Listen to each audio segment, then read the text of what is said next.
Hey gang, Spada coming at you, and this time we're taking a look at Human Alliance Bumblebee. This review is actually a long time coming, as I've had this figure for quite a while.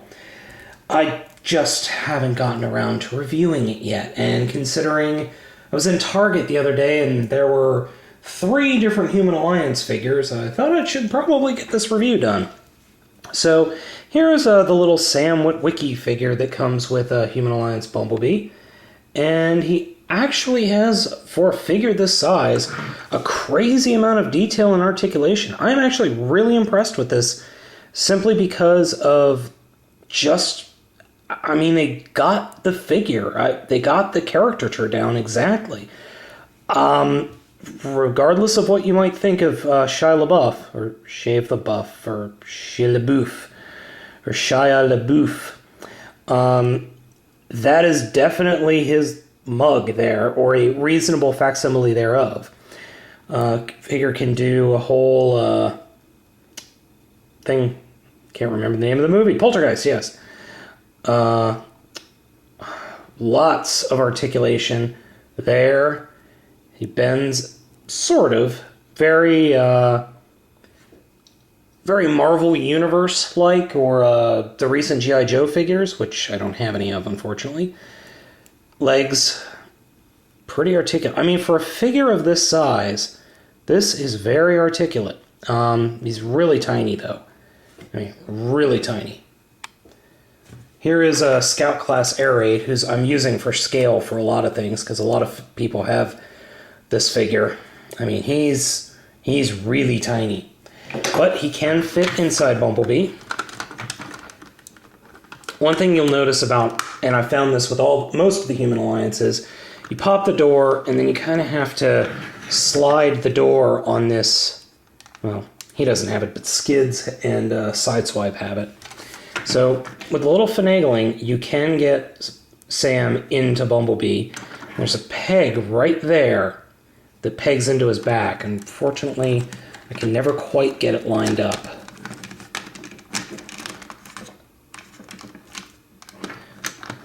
But, I mean, there he is. He's in the car. And you can fit a Michaela figure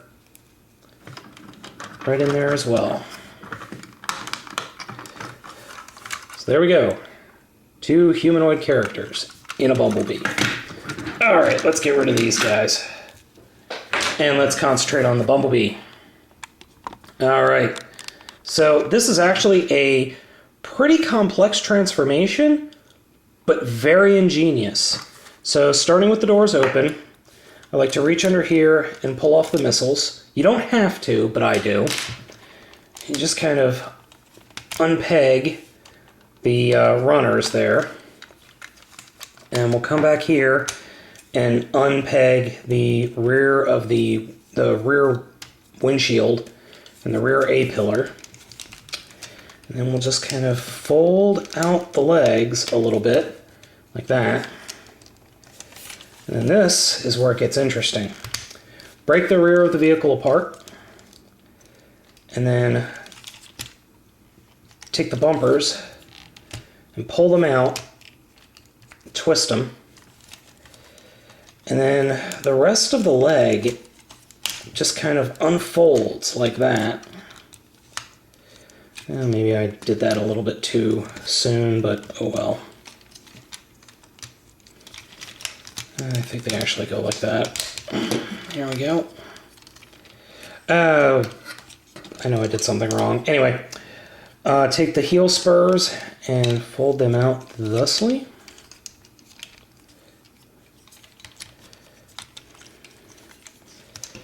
No, there we go. So I know I was doing something wrong. There's a lot of spinning and turning, and those of you who have this figure are probably screaming at me right now. There we go. Yep, I'm an idiot. Turn them the wrong way. Okay. So there's there are the feet. And those parts turn in. So yeah, pretty much read the directions before you do this. All right, so moving on to the top of the figure. This is pretty interesting. I like to come in here, just kind of grab this whole section, and I know I'm doing something wrong. There we go.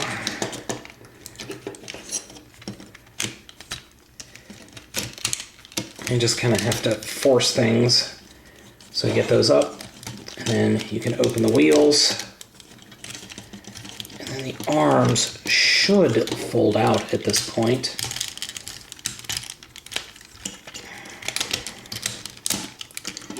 Boy, I know I'm not doing this the way they're supposed to. Okay, so once you get to this point, you can then take this whole section, fold that up, that's very important, and then just take the whole thing, kind of, as you pop the head up, take the whole thing, bring it down, and then there's this peg here, pegs into that hole, right there. Mine, unfortunately, does not go very snug. I've yet to figure out why. Oh, there. That's as snug as it gets once you get everything lined up. And then you kind of have to just force things around here. Oh, there we go. Oh, that's going to make it a little easier. There we go. Take this piece right here and fold that up. This will become a platform that Sam can stand on. Fixed arms, and then I like to fold this piece up, spin that around, and fold the gun out, and it locks into place.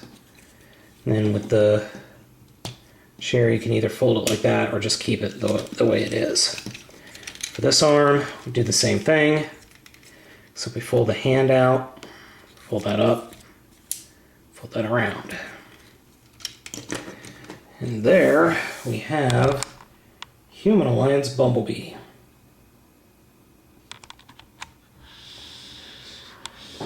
Sorry, this camera it doesn't zoom out as far as it used to be able to. So what can you do with this figure now? Well, there are a couple of things, different things you can do. One, his battle mask. He has a battle mask that folds down like that. Now the rest of the stuff involves Mini Sam. First thing you can do is sit him right here.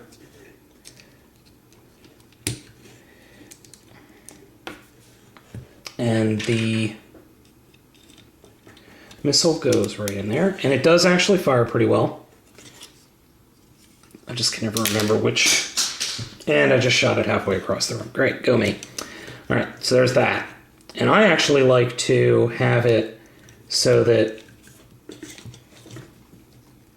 that's bent like that, and then turn his arm such that you really don't see the chair all that much.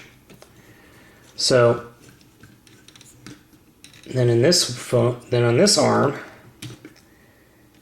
attach a fleshy, and this rotates over, and he's got some kind of weird cannon thing going on there. That's kind of dumb, but oh well. So then we will do the same thing on this side.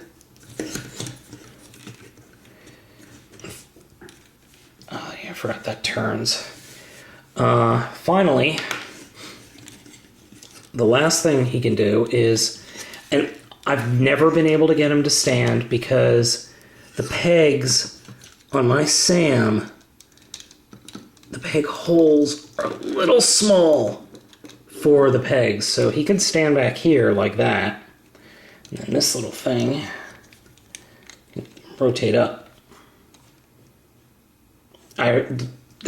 Besides babysitting the human on the back, there's really no point to that. So the one last thing that I really like about this figure, okay, well, before I get to that, let's go ahead and talk about the figure itself. His head, 360. No real ball joint action, but because of the nature of the transformation, you can move that up and down. And I think you could do something else with the chest. I know you can. I just can't remember how. I know these can bend up, so forgive me because I just don't remember how. Arms articulation is a lot. I mean, he's got, even with a seat hanging off of his arm, he's got a lot of articulation. Lot of articulation in the legs and in the feet. Overall, just an absolutely fantastic figure. Just a wonderful figure. For $25-30, this is the quintessential Bumblebee figure. You have to have, if you like Bumblebee, you need to own this figure. There is no ifs, ands, or buts about it. This is a phenomenal figure.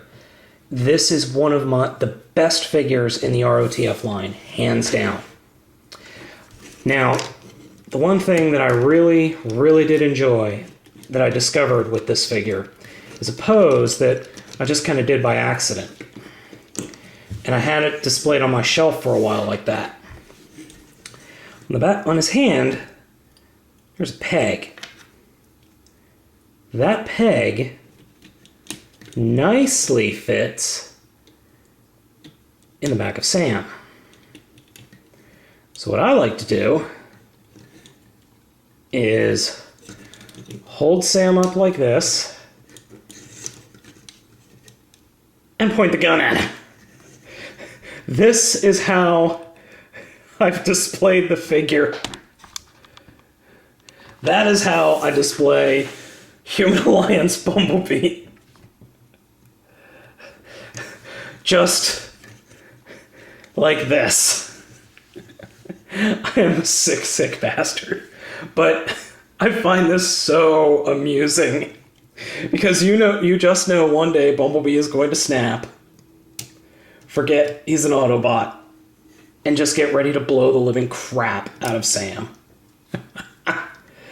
Oh, I'm a bad person. I know. But like I said, this figure is phenomenal. Regardless of some of the kibble, this is the closest, most movie-accurate figure of the line. Yeah, there's some space in here, but that has to do with the human gimmick. But you do yourself a disservice by not having this thing in your collection.